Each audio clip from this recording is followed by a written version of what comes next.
أعوذ بالله من الشيطان الرجيم بسم الله الرحمن الرحيم الحمد لله رب العالمين والعاقبة للمتقين والصلاة والسلام على سيدنا محمد وعلى آله وصحبه أجمعين وبعد اللهم علمنا ما ينفعنا وانفعنا بما علمتنا وزدنا علما يا رب العالمين. Bugün kelgen dersimiz bolsa Nizamuddin Ebu Ali Şaşi rahimahullah yazgan Hamsin degan ismi bor. Usul Şaşi degan isim bilan mashhur bo'lgan bu kitobning biz hozir Vujuhu el-Bayan degan nima turyapmiz. Ya'ni 3-taqsimda. Endi biz bu 3-taqsimdagi Vujuhul Bayan Vujuhul Bayan'da biz 8 kısım bo'lgan edik. Cho'ng 2 qismga biri aqsam vadihud dalala, yani biri aqsam xafiyud dalala deb cho'ng 2ga bo'ldik. Aqsam vadihud dalalani 4ga bo'lgan edik. Zahir, nas, mufassar, muhkam deb 4ga bo'lgan.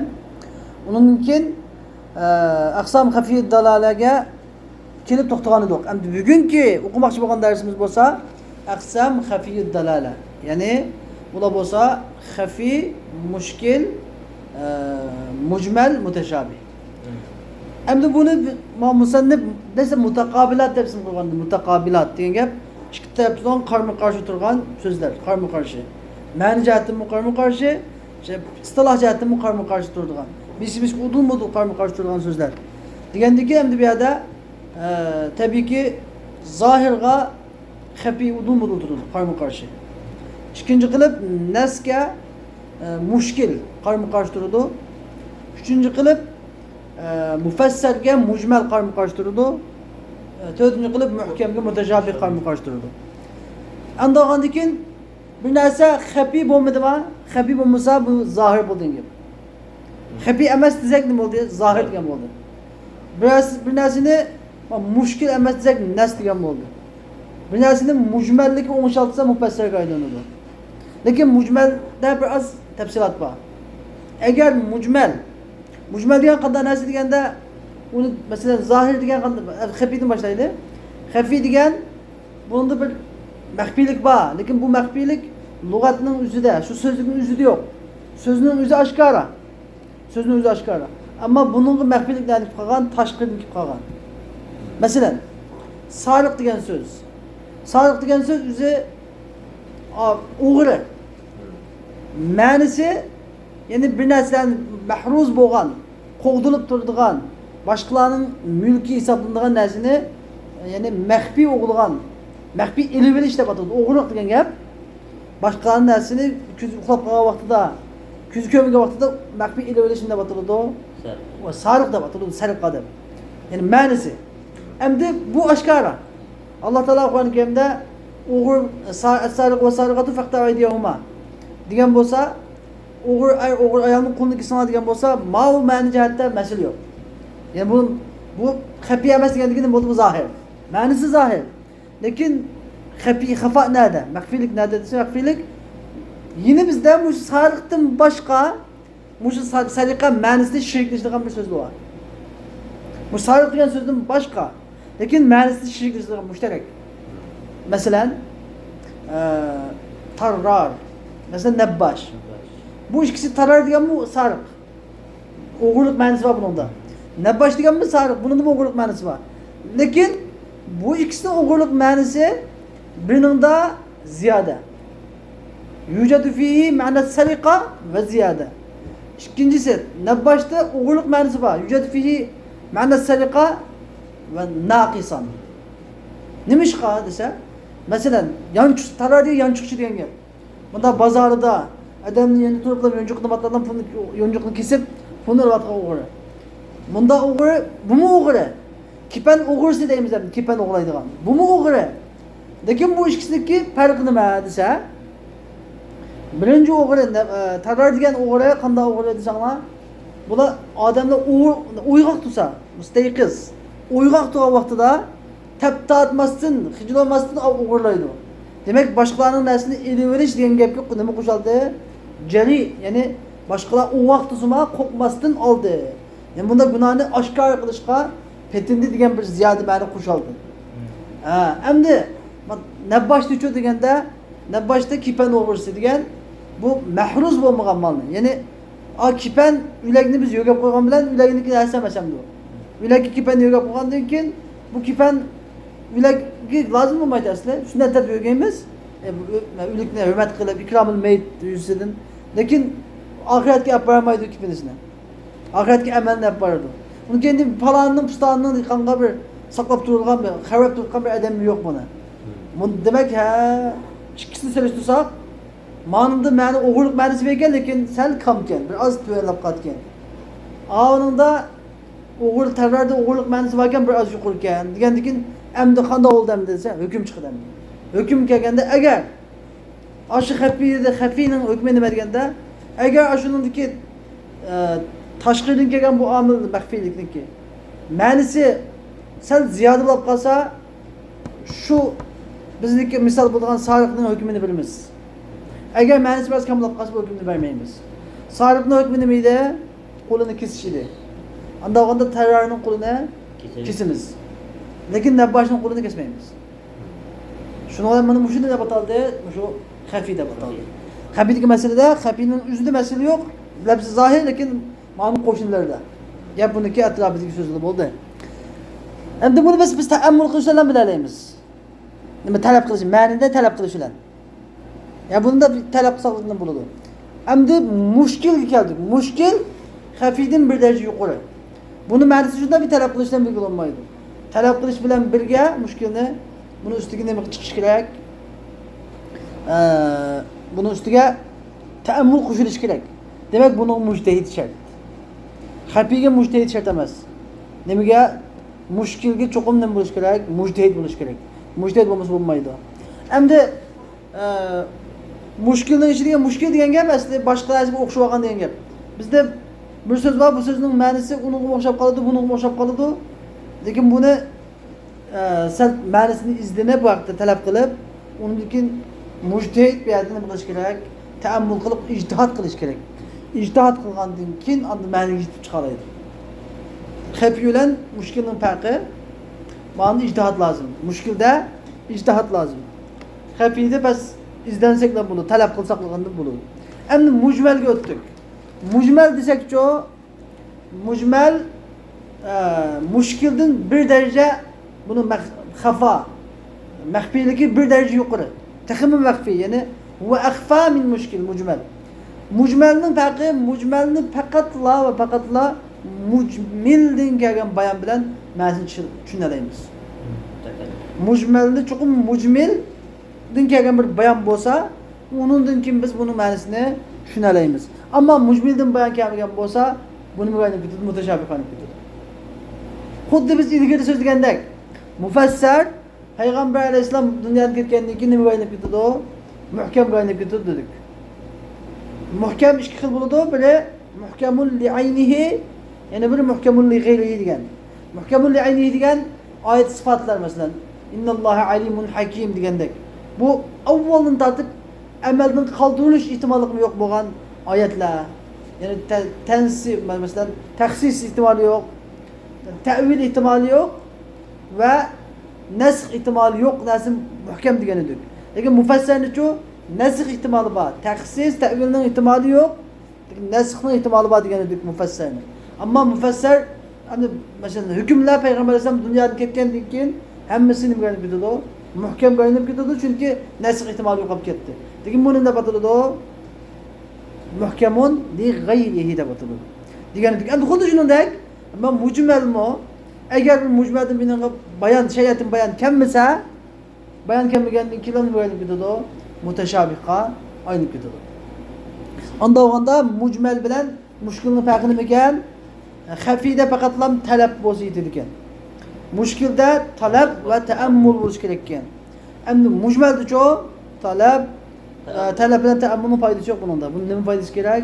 Faqat bayonun min mujmil. Mujmildan bir bayon bo'lish kerak ekan. Endi mujmildan bayon kelgandan keyin bu nimaga aylanadi ekan? Mufassirga aylanadi. Mufassirga aylanadi. Lekin mushu mujmildan kelgan bayon ikki xil bo'ladi. Bir bayanun shafin Yani biri bayanın gayri şafin. Biri yani yeterlik bayan. Yani birisi yeterlik bulmayan bayan.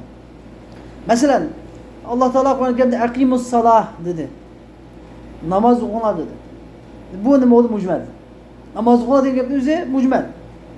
Peygamber Aleyhisselam bunu hadis arqali bizga hadis mutavatir. Yani ko'p hadis kelgandan keyin mutavatir shakl bo'ldimi? Hadis arqali bizga namozniki sifatlarini birini deb berdi. Anladın? Yani ibtidauha at-tahrim, ihtitamuha at-teslim. Yani Allahu Ekber deb tekbir tahrim başlagan tatib Assalamu aleykum ve rahmetullahi selam belki bütün faaliyetlerini Peygamber'den bayan qilib berdi. Bunda batıldı o bayanun şafinde batıldı. Ondan keyin bayanun şafin bilen kez mucmel, bayanun şafin bilen tevil kılınsa, tefsir kılınsa bununla başka bir tevilge urun yok. Tevil kiremeydi. Yeterlik. Onunla başka bir başka çıkıp olmaydı. Xuddi namaz Peygamber'den qanday bayan qilib bergan bo'lsa, shu bo'yicha bo'lgandek. Endi yeni bir xili bor. Yeni bir xili bayanun g'ayri şafin. Mujmalga shariatdan bir bayan keladi, lekin bu bayan g'ayri şafin, yani g'ayri kafin degan gap. Yetarli emas. Masalan, riba. Riba ayetiga qaraydigan bo'lsak, Alloh taolo halallahu al-bay'a va harrama ar-riba dedi. Bu yerda Alloh taolo savdo sotiqni halol qildi, jazoni harom qildi degan. Riba degan so'zning o'zi mujmal. Riba deganning ma'nosi lug'atda ziyoda. Biz lug'atda bilgan bilan ma'nosi tushunib olmaydi. Ziyoda degan gap mutlaq gap. Bey'timining bor, ziyodalik bor. Masalan, men bir narsani 10 ko'yga olsam, 10 riyal olsam, 20 riyal satsam bu ziyodalik bo'ldi. Endi hozir jazona ribodimi ziyodalik bor. Demak biz ayırmaymiz buni mujmallik bor. Shariat bizga nima bayon qiladi? 6 xil narsadagi riboni bayon qiladi. Anladın? Yani zahab bil zahab, fidda bil fidda, tamir bil tamir, milh bil milh, şair bil şair. 6 xil narsani Peygamber bizga tafsili mislen bi mislin yeden bi yedin vel fadlu riban deb aytib berdi. Bu narsalar o'xshi sitilsa, qo'l mu qo'l bo'lsa, miqdor jihatda bir xil tang bo'lsa, sitilsa bo'ladi. Ammo ayni o'xshash narsada ikki jins mutajanis bo'lgan narsa kam ziyoda sitilib qolsa, jazoni bo'ladi dedi. Degandan keyin Ömer radhiyallohu anhu nima dedi? Ömer radhiyallohu anhu dediki, "Xaraja Rasulullah mined dunya." Peygamber Aleyhisselam dunyodan chiqib ketdi va bizga riboni bayanan shafiyan. Bizga bayani shafida bayon qilib bermadi. Jazonini ve lem yubayyinha ve lem yubayyinir riba bayanan shafiyan. Jazonini bizga shafi yani kifoya qilaylik holda bayon qilib bermaydi deb ketdi. Deb Ömer radhiyallohu anhu shunda degan edi. Demak biz bu yerdan bayonning ikki xil bo'lganligini, bir bayon shafi, bayon g'ayri shafi bo'lganligini bildik. Shuning bilan endi munozir nima bo'ladi? Bayon shafi bo'lsa mufassir o'tib ketdi. Bayon g'ayri shafi bo'lganda nima bo'ldi ekan desa, bu nimadan? Mujmallikdan nima tushib qoladi? Mushkillik tushib qoladi. Bayon g'ayri shafi bo'lganda mujmallikdan mushkillik tushib qoladi.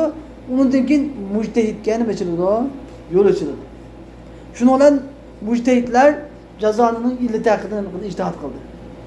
İmam-ı Azam, İmam Malik, İmam Şafii, İmam Ahmedler hemmisi riba haqida, ribanın ma huve illetur riba deb bayan g'ayri Şafii bo'lganlik uchun jazonining illatiga aniki dalilini uchda mujmallikdan bayan keldi, g'ayri Şafii keldi.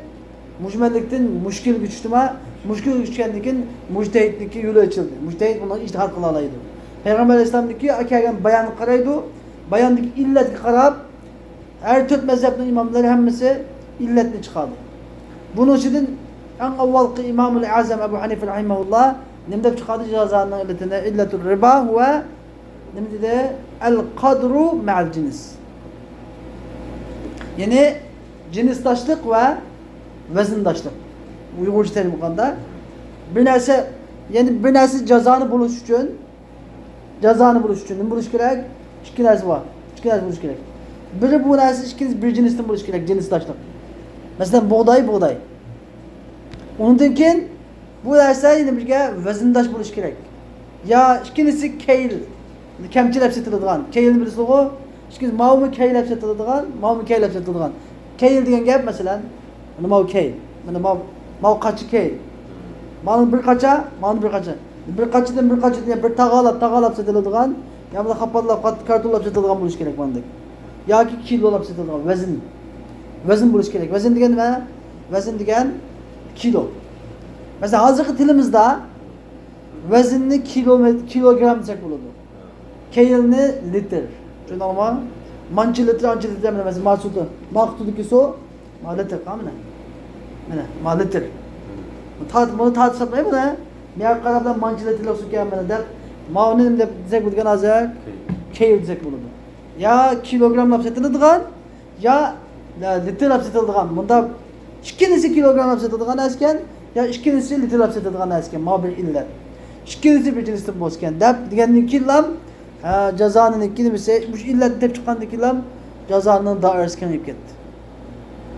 Unda o'g'anda bizniki Hanafi mazhabida mis, tumur, hatto hadid bo'lsa, ishqilib kilolab sotiladigan narsa. O'xshash bir narsaga o'xshash. Kilolab sotiladigan narsaga o'xshash sotilsa bo'ladi. Ama kam ziyade bo'lib qolsa, bunga jazoni bo'ladi degan gap chiqdi. Anladin? Masalan, litrlab sotiladigan narsaga o'xshash bo'lsa, bo'ladi. O'xshash. Undan keyin ikkinchisi bir jinsdan bo'lsa, tang-tang sotish kerak. Agar birini ziyade birini kam sotsa jazoni bo'ladi degan gap chiqdi. Demak, masalan, benzin deylamdi. Benzin litrlab sotiladi. 50 litr benzinga 50 litr benzinni tugashmoqchi bo'lsa bu yerdan mesela 91lik benzin bilan 50 litr 93lik benzinni tugashiman, buni ustiga pul olaman desam bo'ladi, jazoni bo'ladi, ribo bo'ladi. Bizning Hanafi mazhabida. Nima uchun?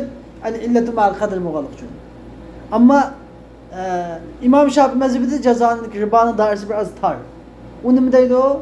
İmam Şafii qarab, bizdagi bu jazoninki illati al-qut ma'al jins. Al-qut ma'al jins. Bir jinsdashlik ekan, ya'ni bir uzuq. Payg'ambar bu yerda faqatlam nimani tilg'abdi o? Uzuq bo'ladigan. Ya'ni quvvat bo'ladigan narsani, masalan, tilg'abdi o, biriga qut, ya'ni biri nuqut, samaniya deydi. Oltin kumushni tilg'abdi, biri pullik qimmati o'sib bo'ldi ekan. Yemiga yeydigan narsani tilg'abdi o, uzuqlik qimmati o'sib bo'ldi ekan.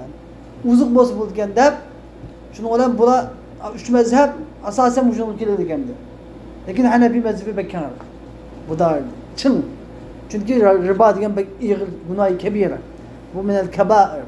Cho'ng gunoh qatori bo'lganligi uchun buni Imom Azam bek ehtiyotli yo'l tutdi. Ammo boshqalarni yana to'xtab qolmoqlik. Imom Shafiy Peygamber degan 6 degan to'xtab qolmoqlik. Uni kengaytirib tabii ki. Yani bütün yeydigan narsa bilan bütün pulni ichiga tiqib o'tirdilar. Imom Shafiy.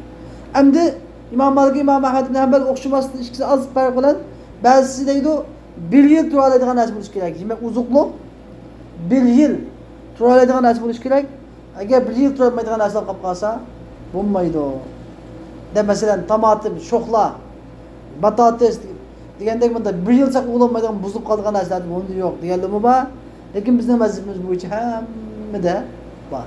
Yeydigan narsalarmidi, ichadigan narsalarmidi, yoki benzin bo'lamidi, yoki tumur desak, mis, hatto gach, nim bo'lsin, ishqilib pulga sotiladigan, elinadigan narsa bo'lsa, vazndosh yoki keyldosh bo'lsa, jinsdosh bo'lsa, o'xshash sotish kerak. Agar ig'iz pas bo'lib qolsa, jazoni bo'ladi degan chiqdi. Demakchi o'g'limiz, shu mushkullikka tushgandan keyin mujtahid nima qiladi? Keladi. Agar bayon g'ayr shafiy kelmagan bo'lsa-da, uni nima kelmaydi. Bayon kafiy, bayon shafiy kelgan bo'lsa, xuddi namozga nima kelmagandek, namozga ijtihod kelmagandek kelmaydi ijtihod. Agar bayon kelmagan bo'lsa, bu mutashabih holatga ko'tarilib qolgan bo'ladi.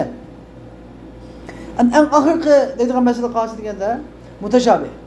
Mutashabih endi yani bu dünyada buniki nimasi uzilib ketgan. Bunun ma'nosiga yetish umidi uzilib ketgan nima? Tur. Nima Payg'ambar alayhisalom uni bayon qilib bermasdan o'tib ketgan, tugab vafotlab ketgan. Payg'ambar alayhisalom buning ma'nosini bayon qilib bermasdan az mutashabih as mujmal. Payg'ambar alayhisalom vafotlab ketgandan keyin nima bo'lib ketdi? Mutashabih bo'lib ketdi. Endi masalan, buning misoli biz huruful muqattiyat, alif lam mim, ha mim, nun degandek oyatlar hammasi mutashabih. Payg'ambar alayhisalom ma'nosini bayon qilib bermay tugab ketgandan keyin bu biz mutashabih qiyomat kuni bilamiz inshaalloh. Ve yeni bir türü var bu bozkası. Yani ayet ispatla. Er-Rahmanu alel arş istava. Al mesela yadullahi fevka eydihim. Yevme yukşefu an saqin. Tebarek ismi Rabbike zil celali vel ikram. Kullu men aleyha fan ve yabqa vechu Rabbike zil celali vel ikram. Yemin. Yani bu sıfatların hemmesi bu muteşabih sıfatlar. Muteşabih sıfat muteşabih deyimiz. Endi bu qanday qilib bilsa, buning hukmi nima? Mutashabihning hukmi nima desa, buning hukmi i'tiqadu haqqiyatihi. Buni biz haq deb e'tiqod qilamiz. Haq deb e'tiqod qilish vojib. Qanday mutashabih oyat keldimi? Buni biz Alloh taolaning buni bilan bo'lgan murodi haqdir deymiz. Chunki nima uchun buni haq deb hukm qilamiz? So'rash kerak. Biz birasininki ma'nosi bilmagan narsani biz haq deb hukm qila olamizmi? O'ylab qarang. Hukm qila olmaymiz. Lekin şunun için biz ma'nosini bilmagandan biz mesela hozir ibatiki bir vaqqa Ahmad tog'amning vaqaliqini deb berdim. Agar siz işte ahvollarni tushunmasanglar, haq ya nahaq, batil deganni tushunmaysizlar, to'g'rimi? Ahvolni tushungandan keyin tushunasizlar. Biz buni ma'nosini bilib qadrlashimiz, lekin bu kullum min indi robbina. Hammasi Alloh taolaning dargohidan bo'lganligi uchun. Amanna deymiz, iymon etdik deymiz, haq deymiz. Alloh taolo batil sözlemaydi. Allah Teala'nın muradı daimen haktır. Şunun için biz şek şüphesiz hakta hüküm kılımız. Bizdeki bunun ma'nosini bilishimiz emas, şart emas. Bunu haq bilishimiz için ma'nosini bilishimiz şart emas. Çünkü Allah Teala'nın kelamı bu. Şundaqmi? Şunun için bizdeki Selefi Vahabi qarindoshi deydi. Bu nima ayet ispatlar nima emas? Mutashabih emas deydi. Lekin bu mutashabihlikda Allah Teala Kur'an-ı Kerim'de 3 ayette. Kur'an-ı Kerim'de birinci ayeti muhkemat ve ukhra muteşabihat. Bu muhkematlar ummul Kur'an. Kur'an'daki en asası şu. Ama kalbi zeyg, kalbide haktin batıllıkı, maillik ba adamlar, zeyg ba adamlar muteşabihatının izini iptiga edebildiğinde muteşabihatını Allah'ınki razıkın emez fitnini izlep muteşabihatınki tevil kılmen deb yürüdü. Endi muşu muteşabihatining keynidan mangalla qalbida zeyg ba adamlar. Deb Allah Taala bunu ahli zeyg deb atadi. Undan keyin muteşabihatniki keynidan nima qilmay, ko'chilab kirmay, balki kullum min indi robbina amanna deb iymon etgan, hammasi Rabbimizning dargohidandir degan haqiqatni e'tiqod qilganlarni va rasihuna fil ilmi yaquluna deb va rasihuna fil ilmi deb munosabatladi. Ulamo rasihlar deb atadi. Şunu biz ulamo rasih bo'lishimiz uchun chuqur oyat mutashabihatniki ma'nosini Allohga topshirishimiz kerak, lekin haqda e'tiqod qilishimiz bilan birga. Iymon etish va haqda e'tiqod qilish bilan birga. Shuni bilan mana bizga nima tugan bo'ldi va da mutashabihatning hukmi tugan bo'ldi. Bir masala qoldi. Oxirida bu masala qolsa desanglar, mujmal degan masala. Agar mujmal deb faqatla mujmil tarafdan bayon qilinadi degan endi bir masala bor. Mujmil tarafdan kelgan bayon agar bayon qat'iy bo'lib qolsa, buni nima bo'ladi? Mufassir deb ataladi. Mufassir mujmil tarafdan bayon qat'iy bilan kelsa, ya'ni hadis mutawatir yoki mashhur. Qur'onning oyat bilan kelsa yoki hadis mutawatir yoki mashhur desan kelsa, buni nima bo'ladi? Mufassir deb ataladi. Ammo shu mujmil tarafdan kelgan bayon zanniy bo'lib qolsa, ya'ni qat'iy bo'lmay zanniy bo'lib qolsa, ya'ni xabar ahad bilan kelgan bo'lsa, buni nima bo'ladi? Muavval. Shundaymi? Buni mazmun muavval deb ataladi. Ya'ni asli qoida bo'yicha muavval degan qanday narsa? Ulamolarniki qanday ta'vil mushtarak aylanganda mushtarak ulamolarniki mujtahidlarning ijtihodi bilan nima qilingan bo'lgan? Muavval qilingan bo'lgan. Lekin mavju mufassal mujmal chu desa mujmalni ba'zida muavval qilinib qoladi. Qanday bo'lib qolsa deganda tafsir zanniy bo'lib qolsa, ya'ni bayon zanniy bo'lib qolgan chaqda muavvalga aylanadi. Xuddi baytki ribo masalasidagidek. Xuddi boshqa masih qilish masalasidagidek. Boshqa vamsahu bi ru'usikum degan oyat Beşinci mesih kılınlar degan gap miqdor jihatda nima? Mujmal. Miqdor jihatda mujmal bo'lgandan keyin miqdor jihatda Payg'ambar alayhisalom kukulichiga nasiyat kim mesih qildi degan Mughira ibn Shu'baning hadisi nima qildi bu hadisni? Buni bayon qildi. Oyat mujmal bo'lgan oyatga hadis bayon bo'lib keldi. Bayon bo'lib kelgandan keyin buningki ulamolar qarab turib ha chash degan to'tga bo'ldigan bu yerdagi fudayn mashqisi ma qafamni keyintirib yacho nasiya ekan.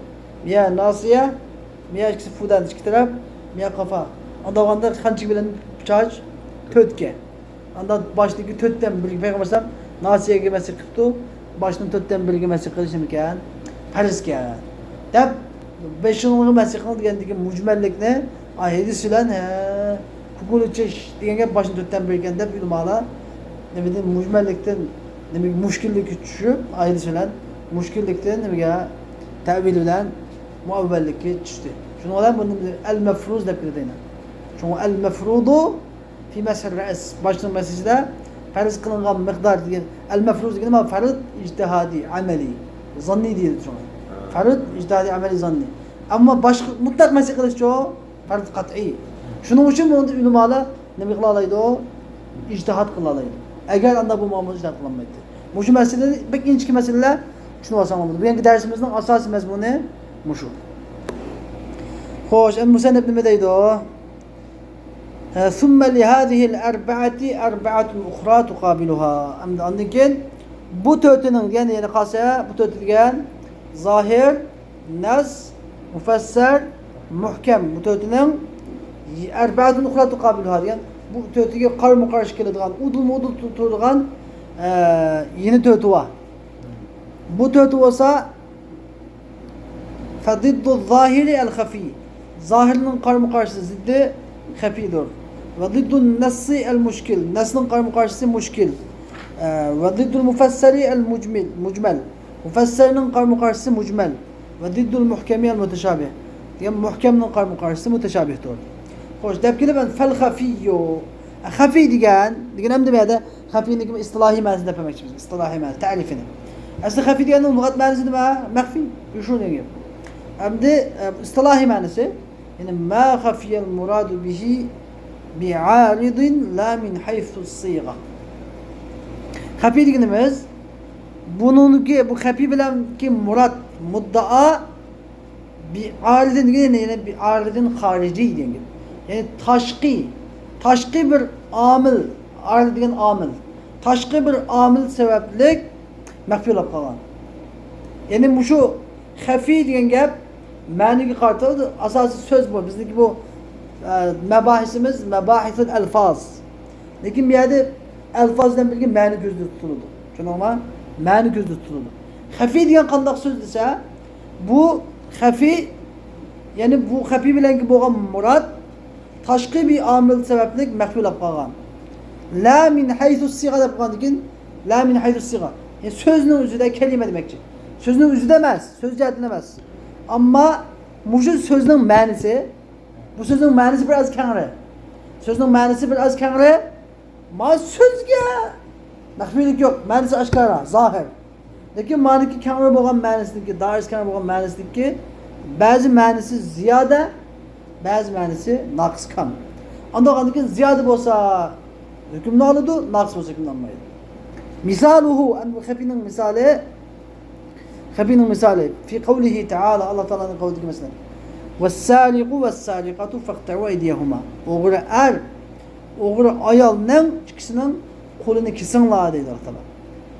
Fa innahu amdi mushu Alloh taolaniki was-sariq was-sariqatu faqta'u aydiyahuma degan qavli zohirun fi haqqi sariq. O'g'rining haqida, sariqning haqida zohirdir.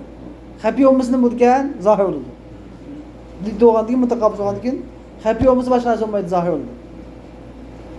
Xafiyun fi haqqi tarrar degan janchuqchi bilan nabbash kepan o'g'risining haqida maxfi, xafi. Tarrarni ham sizda nima deydi? Janchuqchi deydisan. Endi bu tarrar bilan janchuqchi bilan kepan o'g'risining haqida maxfi deydi. Men 5 ta tushunib ifodalamayman sizga. Nima deganda tarrarda Allah'ın tarafı o hakikaten ne olaydı o? Nebbaştı çoğu degende mahruz emez, gayri mahruz. Bu palanın nesli palanın mülki de gelemez. İlgisi yok nesini oğlaydı o. Macihettin lekin oğlaydı. Avmu oğlaydı ve avmu oğlaydı mani bir. Yani ma'na sarikatı ikisi de mevcut. Birinde ziyade var, birinde kam var. Andağın ki terörün hükmünü mükemmel kolunu kesildi o. Nebbaşın hükmünde kol kesilmeydi o. Dedik. Bu asan manası asan. Ve kezalike kavluhu Teala. Şunu da Allah Teala'nın kavli Ez-zaniyetu ve-z-zani. Allah Teala Ez-zaniyetu ve-z-zani feclidu kulle vahidin minhuma miyete celda dedi. Zinahu er, zinahu ayal yani kutun amıgan. Yani gayri muhsin. Kutun amıgan erkekten zinahu er, zinahu ayal ne? Her işkindisini 100 derre urunlar dedi.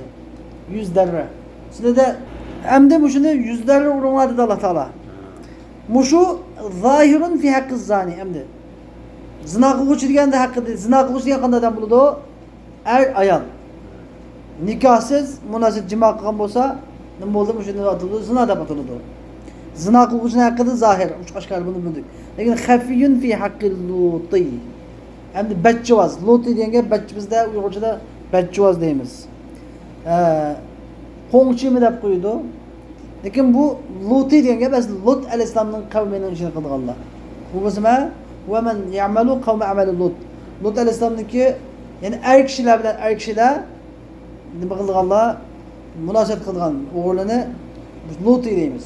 Bu şunun hükmeti ne deydi ben hafi deydi.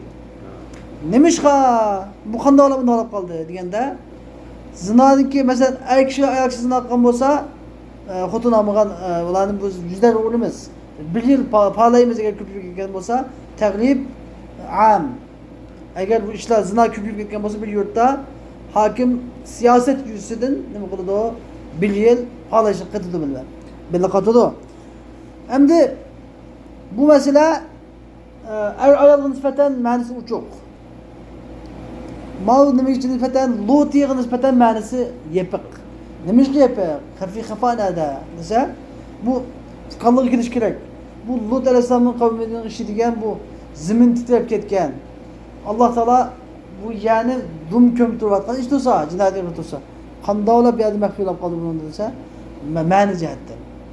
Kanda mani dese yani bu Lut'u ki bu leysi iştaha kılındığı uğuna meselesi değil. Lut'un kıldığı şey o bunundaki lezzet en yukarı fendeki yetmeydi ama ayal kişiden bu onun okşaş bulmaydı o. Yani bu cuhatlı şeytandaki bu kan bilen mu oğurladıkin yani bunundaki lezzet en yukarı fendeki yetmeydi.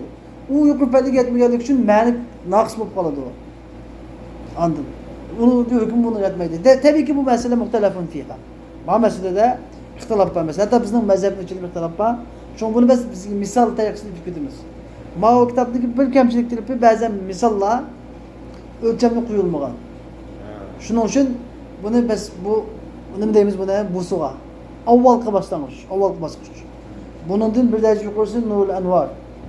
Onun bir yukarısı tevdih. Tevdihte hemmesi mükemmelleşken. Biz petva kesişte hem yolu kesişte acın tutmaz. Manında biz için okuyumuz buna düşünüş için. Usul fıkhını düşünüş için. Misallarını yaş getirip durdu. Çünkü bunundaki bazen gapında yani fetva bunun üstü emez. Gayri mu'temet bunun için düşünüş gerek. Bunundaki mustavanı biliş gerek. Velev halefe la ye'kulu fakiheten. Hem de bir adam meyve yemeği mende kısem içipti men. Ene la akulu fakihe men. Meyve yemeği mende kısem içken. Bosa kana zahiran fima yutefekkehu bihi. Yani yutefekkehu diyen gap yani yutelezzez. Lezzetlendiğin nesnede akıda zahir.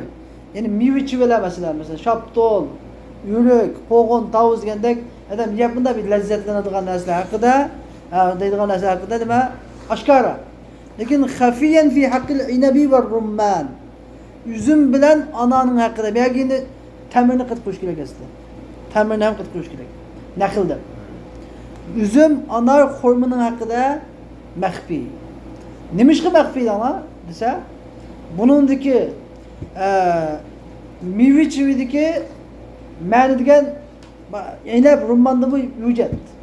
İnep mi meyve? Üzüm mü meyve? Rumman mı meyve? Lekin manındaki mani biraz kam mı ziyade mi? Öyle bu ama. Nakıs mı ziyade mi? Bularda ziyade oldu. Bularda ziyade mi? Nemiş ki ziyade oldu da ama? Bunun da davak var. Uzuk, zat. Uzuk ve nimeler? Mesela bir adam xurma yese temir. Temir degan meyve çivi desek buludu lekin nan yemese xurma yapacağını saqlab ketken oldu. O bedenge kuch quvvat bag'ishlaydi. Uzoq turg'izadi. Bunda ma'nosi bor. Unga endi bir davo. Kasalga davo.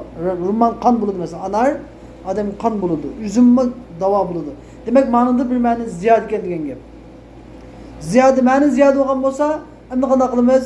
Avvalgi qoidamiz bo'yicha ma'no ziyod bo'lsa, buni biz tabiiyki bu yerda men meyve chiymi yemayman deb qilsam bo'lsa, üzüm bilan anani üzüm nima bo'ladi? Yeganda bo'ladi tabiiy. Endi qasam buzildi degan gap. Endi bu endi ve hukmul xafiyyi xafinin hükmü nima desa vujubut talabi hatta yazula anhul xafa. Yani bir hükmünün birisi maxfiy olib qolsa bizga buniki ma'nosini talab qilamiz, izlanamiz qachongacha toki shu maxfiylik yo'qolgan qadar. Ama şu birinci şehirde nima debdi? Yani nimani talab qilamiz desa madan natlub. Nimani talab qilamiz desa sharhda talabu ma'anil lafz. Yani şu lafzning ma'nilarini talab qilamiz. Ve muhtemelati uniki qanday nima ehtimollik borligini, qancha ma'naga ehtimol keltirganligini talab qilamiz. Nimish qilsa li yu'lama anna ikhtifa'ahu fi ba'd al-afrad. Yani buniki maxfiy qolgani ba'zi afrodning maxfiy qolgani bilinish uchun. Nima uchun? İmma li ziyadatil ma'na fihi ala zahir. Zahir bo'lgan ma'niga boshqa afrodlardagi ma'nining ziyoda bo'lib qolganligi uchun avli nuqsoni yoki kam bo'lib qolganligi uchun. Fayadharul muradu hinayz. Shu chaqda murad oshkora bo'ladi. Fayuhkamu fil awwal. Yani agar ma'na zahirining ma'nisidan ma'ni ziyoda bo'lib qolsa, yuhkam. Zahirining hukmi xafiyga beriladi ve iza naqasa.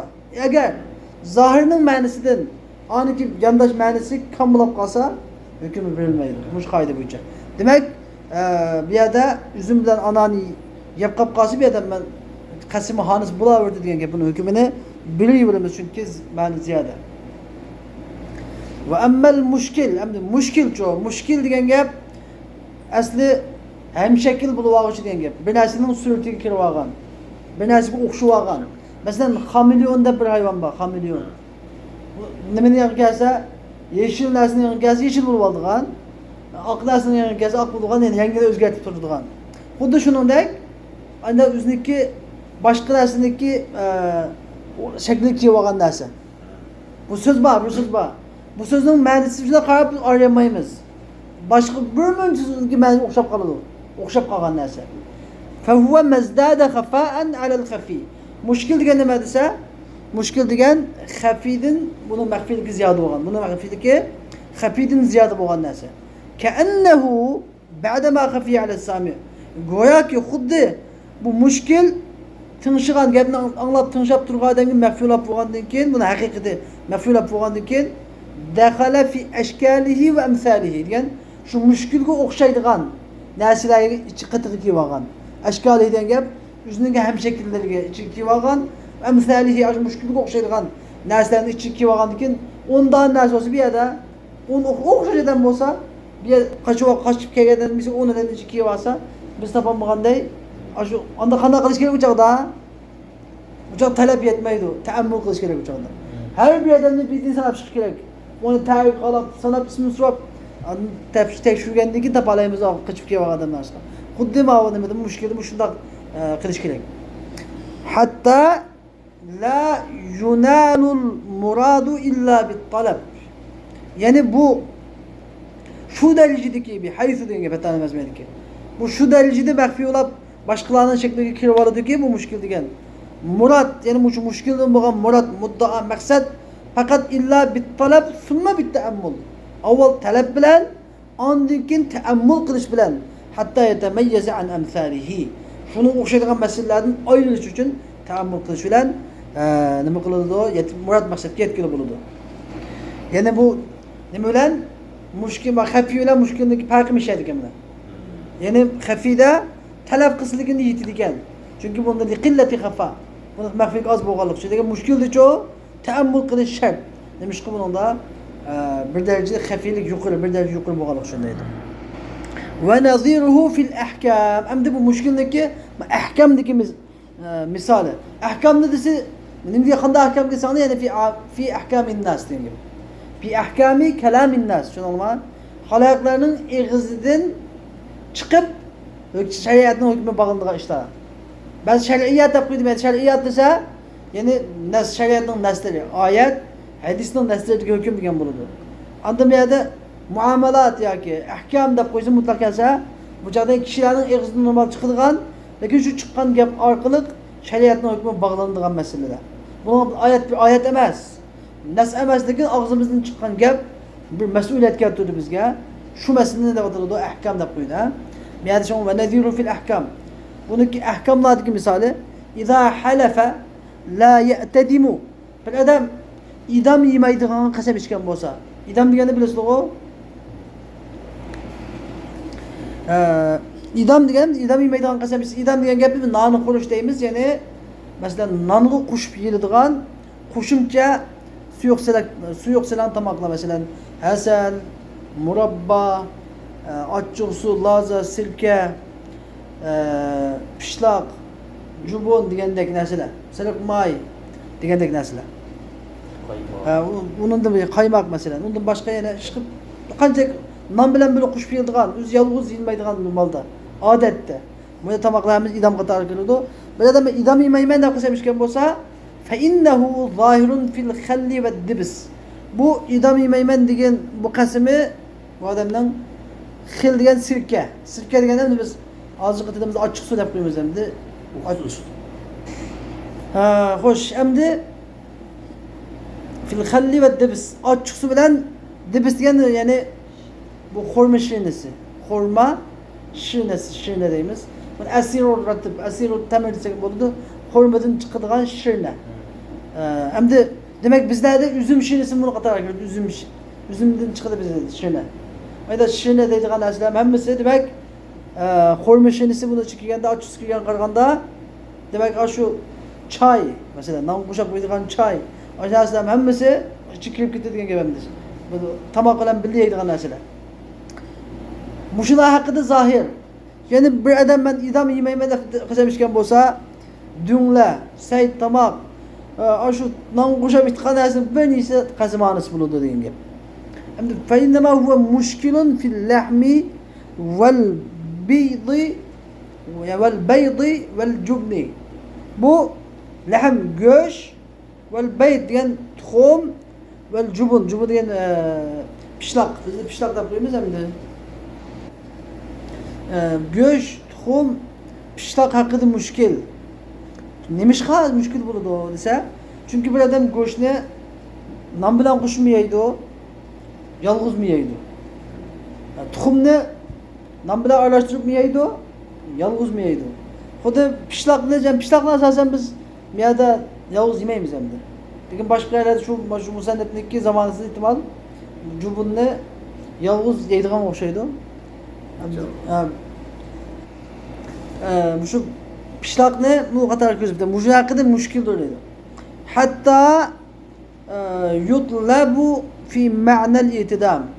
Anda o'qandan keyin yatafarra hatta tafri'i desak ma'nosi fa yatafarra'u min hada. Ya'ni bu shu gapda anda o'qandan keyin bu mushkil bo'lgandan keyin qanday qilish kerak? Mushkil bo'lgandan keyin yutlabu fi ma'na al-i'tidam. Endi bu avval biz i'tidam, yani idam qilishning ma'nosi haqida talab qilamiz. Endi talab degan xafiyning sheyini.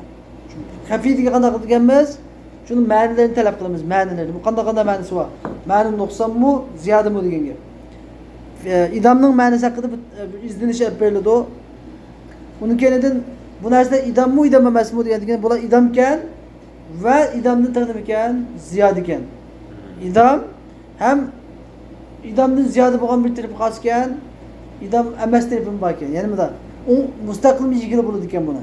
Mustaqil yigili bo'ladi ekan buni. Thumma yuta'ammal. Ondan keyin yuta'ammal anna zalika al-ma'na hal yujadu fil lahmi wal bayd wal jubn. Buni ma'nosi idamning ma'nosi bilib bo'lgandan keyin biz idam degan qanday narsa deb idam degan qanday narsa? Idamning ma'nosi ma yu'kalu ma'al khubzi tab'an. Mavu idamning ma'nosi. Mahvul idam deganni tushunish kerak. Idam degan non bilan nonga tava qilib yeyiladigan narsa. Nonga tava qilib yeyiladigan narsa. Deb bunu bildik. Summa yuta'ammal. Andiki ta'ammul qilinadi. Anna zalikal ma'na hal yujadu fil lahmi wal bayd wal jubun. Endi mushu nonga tava qilib yeyiladigan ma'na go'sht, tuxum, pishloqlarda tepilamdi yo tepilmamdi. Mahv ta'ammul qilinadi. Bunun keyin hukm chiqariladi. Ta'ammul qilingandan keyin. Anda olgandan keyin hamda xo'sh, bu avvalan biz idamning ma'nosini bilishni talab qilamiz. İdam degan gap, ya'ni ma yukalu ma'al khubzi tab'an. Onda olgandan keyin endi non bilan birga tavallik sifatida yeyilgan narsa idam degan bo'ldi. Undan keyin bir ta'ammul qilinadi. Go'sht, ta'ammul degan nima degan gap, ya'ni shu ma'no haqida, ya'ni shu narsalarda, tuvandagi narsalarda shu ma'no tepilmamdi. Go'sht, tuxum, pishloqlarda idamlik ma'nosi tepilmamdi desa, bularda non bilan bilish jihatdan tepiladi. Lekin nonga tava qilib yeyilish jihatdan tepilmaydi. Yani o'z oldiga mustaqil yeyiladi bu tamoqlar, go'sht mustaqil yeyiladi, tuxum mustaqil yeyiladi, pishloqlar mustaqil yeyiladi. Unda bo'lgandan keyin demak mavladiki idamlik ma'nosi qosir ekan. Qosir, ya'ni tabalik ma'nosi yo'q, faqatla billi yeyilish ma'nosi bog'lab qoldi. Unda bo'lgandan keyin Imom Azam bilan Abu Yusuf rahimahulloh deydiki, ma'no qosir bo'lganligi uchun bir odam men idam yemayman deb qasam ichgan bo'lsa, bu adam eğer go'sht, tuxum, jubullarni yesa, bunun qasmi hanis bo'lmaydi dedi. Ama İmam Muhammed rahimahulloh hanis bo'ladi. Nimishqa bu idam degan gap asli muvafaqa degan ma'noda. Idam degan ma'nosi esa muvafaqa degan gap, ya'ni mos kelish, muvofiq kelish degan gap. Go'sht bilan nonni yesa muvofiq keladi, go'sht bilan tuxumni yesa muvofiq keladi, go'sht bilan pishloqni yesa nima non bilan pishloqni yesa, non bilan tuxumni yesa, non bilan go'sht yesa muvofiq keladi. Muvofiq kelgandan keyin bo'ldi tabaan degan gap yo'q. Chunki bu agar bir odam qasam ichsa, men idam yemayman deb go'sht, tuxum nimalarni yesa, pishloqlarni yesa qasmi halis bo'ladi deydi.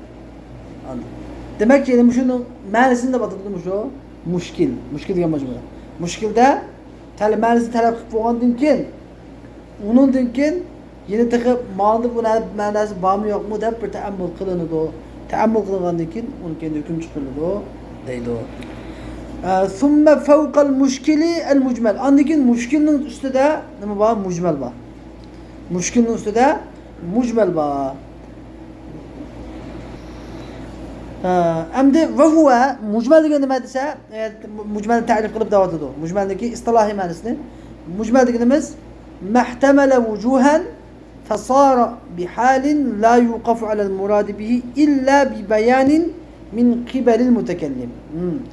مجمل ديان محتمل وجوها ديان ما تقدر تقول كيف برمجي احتمال قاخذ مشترك نكي برمجي معنى كل عندك لكن مجمل لا مشترك شنو والله مشترك bu قاسبابتن من وجوه النظمدن يعني bu من باعتبار الوضع يعني واضع اللغة شنو قويغان واضع اللغة مثلا hayz degan gapni nima qur degan gapni hayz degan so'zga qo'ygan, tuhur degan so'zga qo'ygan masalan. Ayn degan so'zni josus, oqadigan suv, mol degandek dastlabda qo'ygan.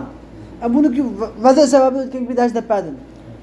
Ba'zida o sabablari ma qabila, falani qabila, Juhani qabilasi masalan, ma so'zni ma ma'noga ishlatgan.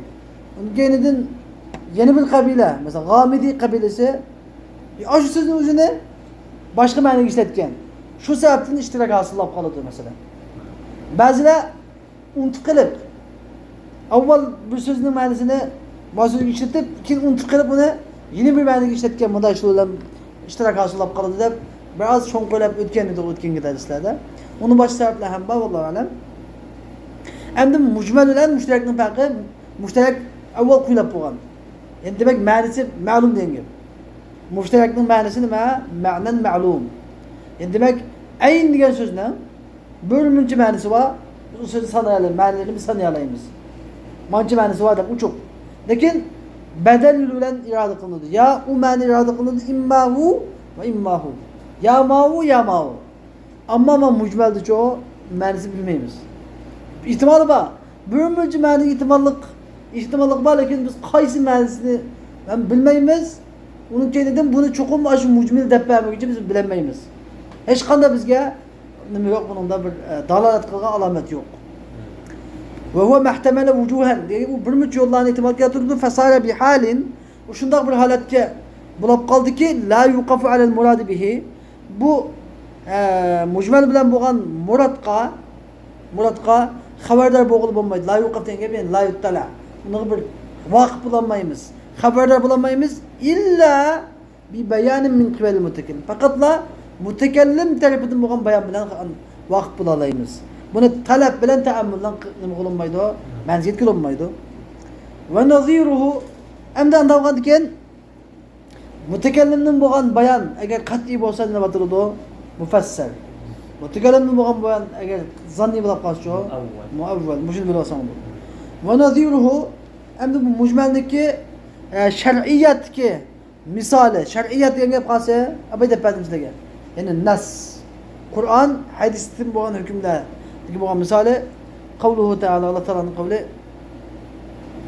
harramer riba ve harramer riba muskibu ahallallahu bey'a ve harramer riba muskibu ve yasbuhum şeyge yani cezanını haram kıldı diyen kavli misali ki fe innel mefhume yani bihasebil lugat itibarıyla minel riba diyen sözden düşünülüdüğün mana ve ziyadetul mutlaka lugat manası riba diyenin lugat manası ne?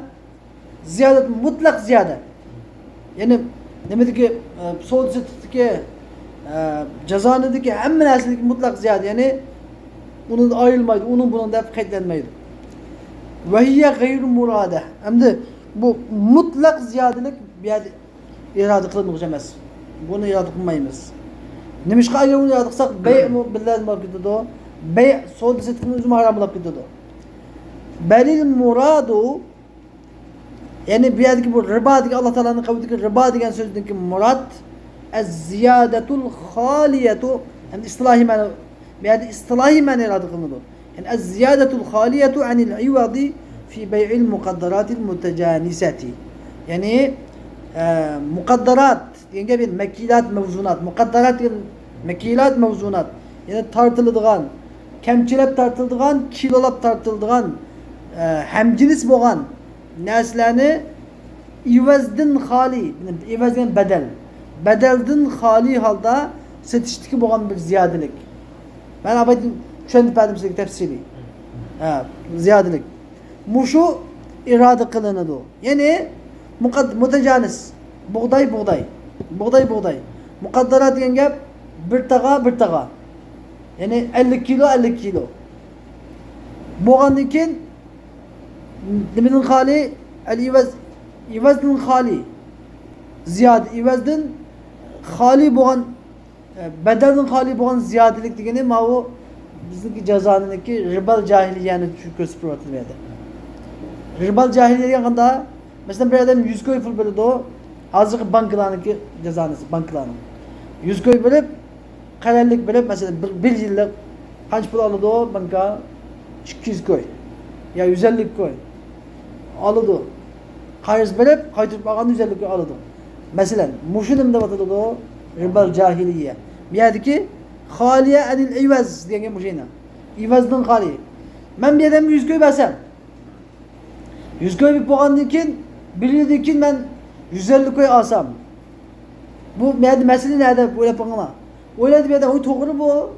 Yani 150 koysam mesele nerede? Bunu ben o adam ki 150 koy ilişkin bir mal vermedim de adamın ben 150 koy ilişkin 50 koy ziyade ilişkin ben bununla 50 koylak bir neyse bilişim gerekti 50 koylak bir eyvat bedel bilişim gerekti soğudu satırken kadar neyse birisi bilirdi birisi alırdı birisi mal bilirdi birisi mal bilirdi full alırdı full bilirdi mal alırdı mal bilirdi ne alırdı full alırdı bundan biliş gerek full verdi Kin ufundun 150 koy ziyade aldı.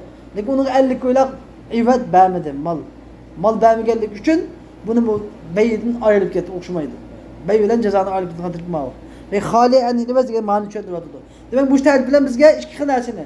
Hadisdeki Peygamber Aleyhisselam dep bergen cezanı Bu ribal fadl da batır. Onun ismi ribal fadl. Ribal cahiliye degini bankadaki üsüm cezanesi. Pul verip keyin ziyade üsüm kondurup kaydırıp eleş.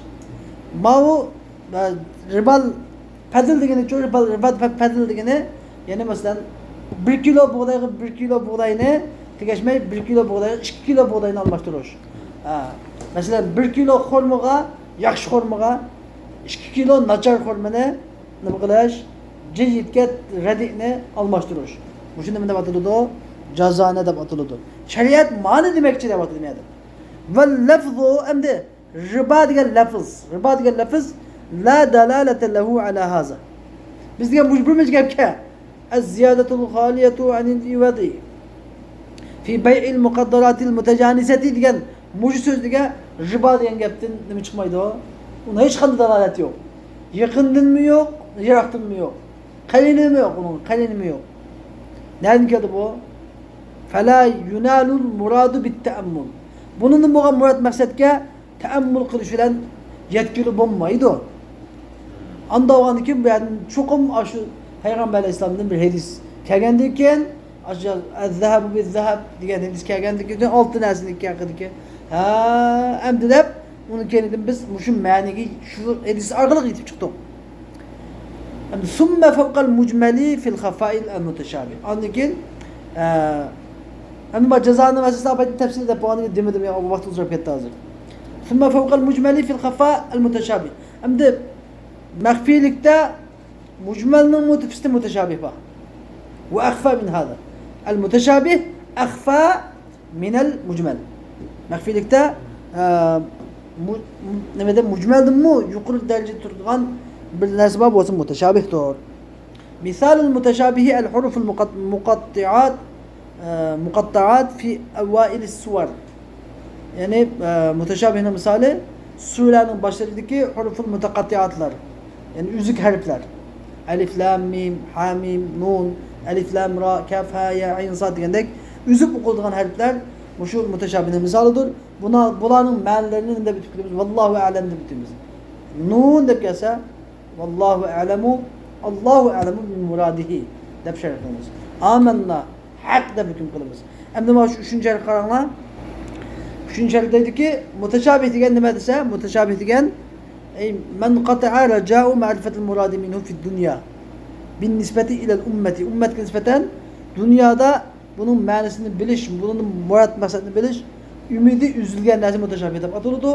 Ve la yurca buduhu aslan. Yani bunu aşkar buluşu asla ümit kılınmaydı. Ve amma bin nisbeti ile nebi. Bu dünyada asla degeni bu dünyada asla ümit kılınmaydı degen. Ahiret için ise ahiret inşallah biliriz. Ve amma bin nisbeti ile nebi aleyhisselam ama peygamber zaman nispeten fe ma'lumun. Bu muteşabihatların manisi peygamber zaman ma'lum. Peygamber zaman manisi bilirdi değil. Bir vakti nuzulil Kur'an. Kur'an çıkıyor vakta. Bila tefrikatin beynehu ve beyne sa'il Kur'an. Yani ayet muteşabihatlar olan muteşabih emes ayetlerin arasında Peygamber zaman nispeten mi yok? Fark yok. Demiş kız keyla yelzemez sefa. Çünkü bir yerden bir galvanlık, dötlük lazım gelmez için. Demiş ki لِيَنَّ التَّخَاطُبَ بِمَا لَا يَفْهَمُ الْمُخَاطَبُ sefa. Çünkü muhatap düşünmediğin gap bilen muhatap hitap kılış nima? Bu sefa, bu hamakatlik bu. Allah Teala Peygamber zaman düşünmediğin gapni qilgani yo'q. Tabii Peygamber zaman düşünüdü. فَهُوَ فِي غَايَةِ الْخَفَا. Endi bu muteşabih degan intayin mehfi. Bimenziletil muhkem fi gayetil zuhur. Yani zuhur nispeten muhkem intayin uçuk boğunu dek. Hafiye nispeten muteşabih intayin mehfi. Fasara bu xuddi bir keraculin mefkud en beledi. Üzün şehrini yuqab ketken. Ve enqata'a etheru asli üzülüp ketken. Ve enqada ciranu qo'shnilarimiz tüyab ketken. Adamga o'xshaydi. Thumma al-mutashabih ala naw'ayn. Andaki mutashabih ikki turlik bo'ladi. Biri nev'un la ya'lemu ma'nahu aslan. La yu'lemu ma'nahu aslan. Kel muqatta'at. Yani ma'nisi asla bilinmaydigan bir qism var. Mesela alif lam mim, ha mim, taha degandek bunun ma'nisi asla bilinmaydi. Fa innaha çünkü nimish muqatta'at deymiz bunu desa, fa innaha yuqta'u kullu harfin minha anil akhar fi at-takallum. Yani bu ayetlerini o'qiganda her bir harfni yeni bir harfni üzüp o'qiymiz. Alif, lam, mim deb o'qiymiz. Alim deb o'qimaymiz. Alif, lam, mim deb o'qiymiz. Shuning uchun üzük harflar hepsi program. Endi yana bir türü yu'lamu ma'nahu lugaten. Bunun ma'nisi lug'at jihati ma'nisi bilinmez. Lug'at jihati ma'nisi bilinmez. U çok. Lakin la yu'lamu muradullah. Lekin Allah Teala'nın muradı bilinmeydi. Lug'at jihati ma'nisi bilalaymiz, lekin Allah Teala'nın muradını qaysi ekanligini bunu bilmaymiz. Li'anna zahirehu yukhalifu el-muhkem.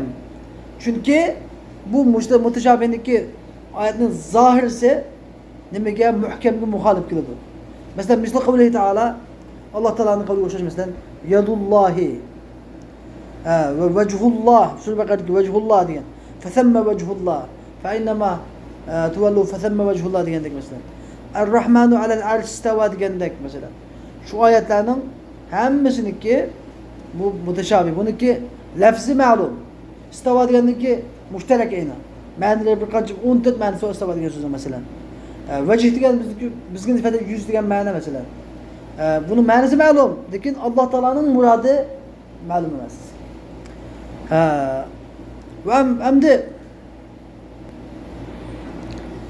lekin bizim bunun ma'lum emas deganimizdan oyatdagi muhim bo'lgan bir masala ma'al qat'i bimtina'i ma'aniha az-zahirati 'ala Allah Ta'ala litanazzuhihi 'anil jismiyyati vel cihati vel mekan vel cihati vel mekan.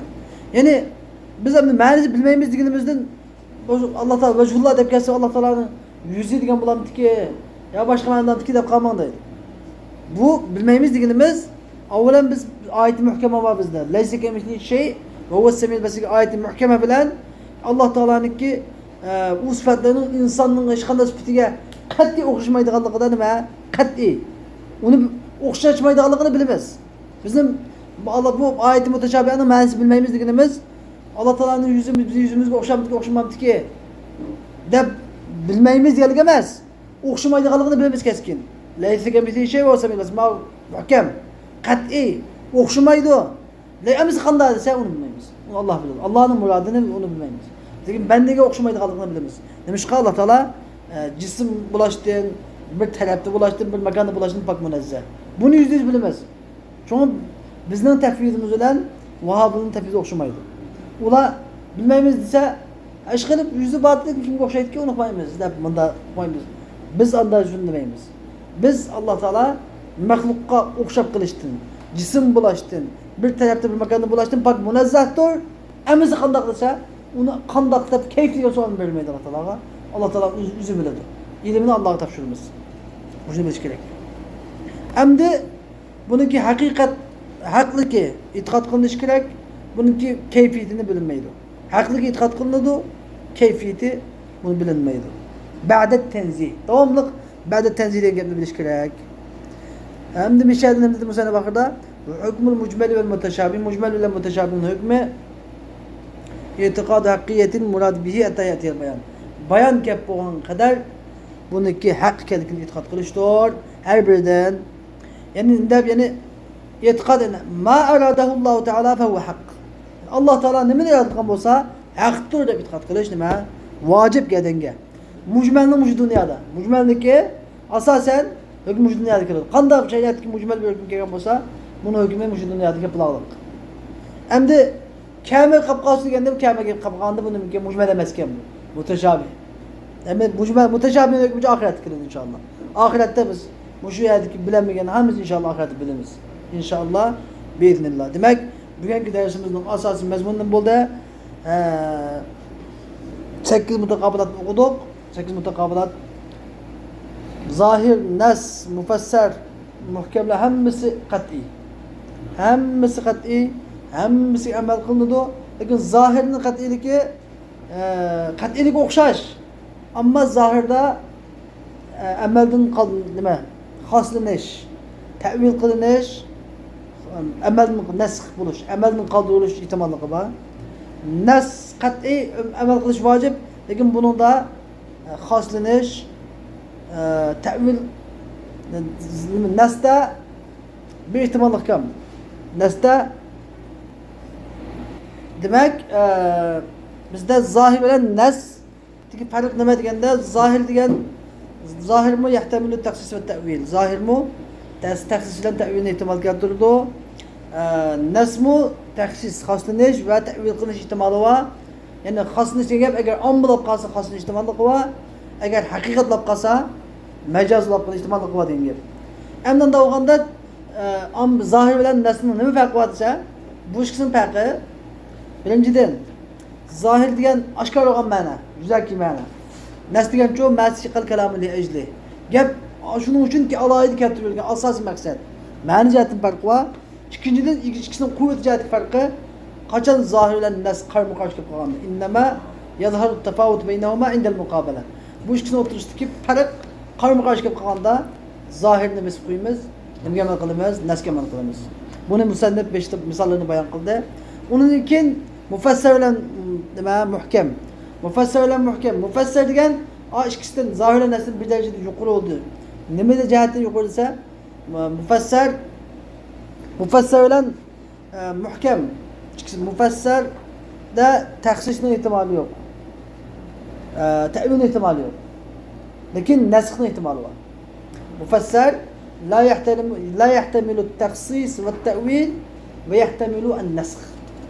Mufassir mashkijin nima jihatdan yuqurgan, taxsis xoslanish ehtimoli yo'q, ta'vil qilinish ehtimoli yo'q. Ammo amalning qoldirilish ehtimoli bor mufassirning. Endi nima uchun muhkam? Muhkamda hech qaysi ehtimol yo'q. Taxsisga ehtimol yo'q, ta'vilga ehtimol yo'q, nasxga ehtimol yo'q. Muhkam bo'ldi. Muhkam ikkiga bo'lingan bo'ldi, muhkam li aynihi, muhkam li g'ayrihi deb. Ya'ni mufassir payg'ambar alayhisalom dunyodan ketgandan keyin hammaga muhkamga aylanib ketgan bo'ldi. Ma bo'ldi. Endi ma u xafiyniki darsimiz uchun xafiy degan avval xafiy degan ma'nosi murod maxfiy bo'lgan narsa. Lekin bu talab bilan ham oshkor bo'ladi. Talab qilish, izlanish bilan oshtot qarshi keladigan xafiy, mushkil, mujmal, mutashabih bo'ldi. Xafiyniki maxfiyligi talab bilan ham izlansak nima bo'lgan bo'ldi? Oshkor bo'lgan bo'ldi. Ya'ni nima talab qilamiz? Ya'ni ma'nosida xafiyning ma'nolarini talab qilamiz. Va nanaga ehtimol bordi degan haqida izlanamiz. Agar xafiydagi ma'no zohir, shu xafiyning zohirdagi ma'nodan oshkor bo'lsa, shu xafiyga zohirning ma'nosi hukmini bilamiz. Agar xafiydagi ma'no zohiriy ma'nodan nima bo'lib qolsa, naqs bo'lib qolsa, xafiyga zohirning ma'nosini bermaymiz. Buni bildik. Uni keyin mushkil degan turganda mushkilda shunda xafiyni izlangandek talab qilamiz ma'nolarini, kamsiyatga qaraymiz, undagi ta'ammul qilamiz. Bunda kim ta'ammul qildi? Mujtahid. Mujtahid ta'ammul qiladi, undan keyin buni hukmini chiqaramiz. Mujmal deganda talab bilan ta'ammul foydasi yo'q bunda. Mujmalda faqatla shu mujmil mutakallim tarafidan ashuni qilgan odam, sizni mujmal qilgan odam biz shuniki tafsirini yashmasini bilmaymiz. Ammo bu yashmish ikki xil bo'ladi tafsir. Bir Shafiy, bayan Shafiy, bayan g'ayri Shafiy. Bayan Shafiy bo'lsa mufassirga aylanib ketadi. Bayan g'ayri Shafiy bo'lganda muavval bo'ladi. O'chada mushkillik darajasiga tushadi. Mujtahid endi nima qilaydi? Ta'ammul qilib, talab qilib hukm chiqaradi. Endi mutashabih deganda mutashabihniki qat'iy mutashabih ikki xil bo'ladi dedik. Biri ma'nosi qilinmaydi, qat'iy belgilanmaydi. Alif lam mim degandek. Buni ma'nosi biz qancha aqtusaqmi, lug'atdan bilmaymiz. Lekin yana biri lug'at jihati ma'nosini bilalaymiz. Xuddi Imom Malik degandek. Ar-Rahman al-Istivo deganning ma'nosini so'rab kelganda Imom Malik bunday javob bergan: Al-istiwa'u ma'lum. Ya'ni lug'atda buni ma'nosini bilamiz. Val kayfu g'ayr ma'qul. Keyin qandoq degan gap bo'ldi, bu g'ayr ma'qul. Bu aqliy gap emas, bu aqlga uyg'un emas deb javob bergandek, biz ma'nosini bilalaydigan lekin Alloh taolaning murodini bilmaydigan bir qismi bor. Bu qolsa Alloh taolaning oyat sifatlari. Buni sifat xabariya deb ataladi, sifat mutashabih deb ataladi. Bunun hukmi nima? Buni qanday yo'l tutamiz deganda, buni hukmini bildikki, mujmalning hukmini bildik aynan. Mujmal bilan mutashabihning hukmi toki bunga shu bayon gap bo'yicha nima qilamiz? Haq deb e'tiqod qilamiz. Bayon gap bo'lgan bo'lsa, mujmal mufassirga aylanadi. Agar bayon gap qilib qolsa, oxiratda mutashabihning bayonini inshaalloh oxiratda bayonni bilamiz. Angacha bu haqdir. Kullun min indi robbina amanna deb iymon etamiz, haq deymiz. Buni bugungi darsimizniki jimi xulos shu va oxiru davana alhamdulillahi robbil alamin. Ve sallallahu teala ve sellem ala hayr halkı seyyidina Muhammed ve ala alihi ve sahbihi ecma'in. Ve rahmetke ya erhamer rahimin.